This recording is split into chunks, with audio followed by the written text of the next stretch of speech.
வேலூர் மாவட்டத்தில் இருவேறு இடங்களில் நிகழ்ந்த அசம்பாவித சம்பவத்தில் 3 பேர் உயிரிழந்திருக்கிறார்கள். விவரங்களை செய்தியாளர் குமரவேலிடம் கேட்கலாம். குமரவேல், இருவேறு இடங்களில் 3 பேர் உயிரிழந்திருக்கிறாங்க. என்ன சம்பவம்?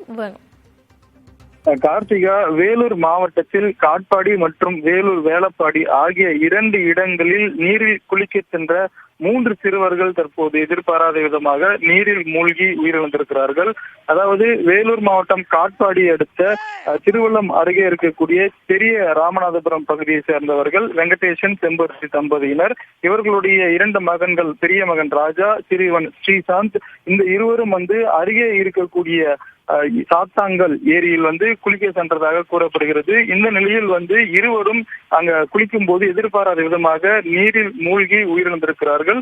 இதில் சிறுவன் ஸ்ரீசாந்துக்கு இன்று 8வது பிறந்தநாள் கொண்டாடப்பட இருக்கக்கூடிய நிலையில் வீட்டில் புத்தாடை அணிந்து பிறந்தநாளை கொண்டாடிவிட்டு அண்ணனோடு கிரிக்கெட் விளையாட சென்றதாகவும் அங்கு நீரில் பால் விழுந்ததால் அந்த பந்தை எடுக்க போகும்போது நீரில் மூழ்கி உயிரிழந்ததாக தற்போது காவல்துறையினர் தெரிவித்திருக்கிறார்கள். இவர்களுடைய உடல் மீட்கப்பட்டு அருகே இருக்கக்கூடிய வாலாஜா அரசு மருத்துவமனையில் பிரேத பரிசோதனைக்காக வைக்கப்பட்ட நிலையில் இது தொடர்பாக திருவள்ளம் காவல்துறையினர் வழக்கு பதிவு செய்து தொடர் விசாரணை மேற்கொண்டு வருகிறார்கள்.